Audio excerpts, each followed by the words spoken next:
जो ज़मीन है, जो खेती के लिए सरकार ने अलॉट की थी, उस ज़मीन पर भी आज तक कई जगह पर जो खासतौर पे जो सामंती जातियां हैं, जातिवादी जातियां हैं, उन्होंने कब्जा कर रखा है और प्रशासन बिल्कुल नींद में सोया हुआ है। और जो जनप्रतिनिधि हैं, वो खासतौर पे अगर दलित समुदाय के लोग हैं, वो भी इस पे बेपरवाह हैं। वो सिर्फ और सिर्फ दलितों से वोट लेना चाहते हैं, लेकिन उनका दर्द, उनकी पीड़ा और उनका जो संघर्ष है, उस पर वो साथ नहीं देते।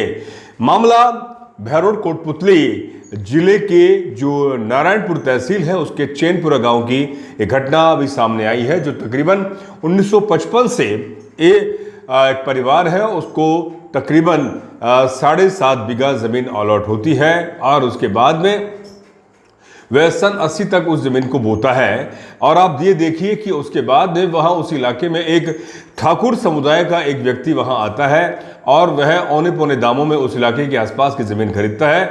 और उस इलाके की जो पहले भौगोलिक स्थिति थी, या यूँ कहें कि जो धरातली स्थिति थी, वहाँ पानी बहुत कम था, तो दलित संघर्ष कर रहे थे, वो बोते थे, कभी नहीं बोते थे, यानी कि वह अपनी ज़मीन की सुरक्षा कर रहे थे और काबिज भी थे।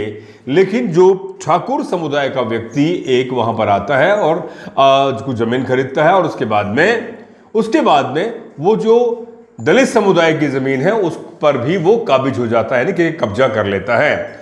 दलित समुदाय सन 80 से इस लड़ाई को लगातार लड़ता आ रहा है। उनके बाप दादा लड़ते आ रहे थे, लेकिन आज भी उनकी ज़मीन पर किसी भी तरह से कोई उन्हें कब्जा नहीं मिला है।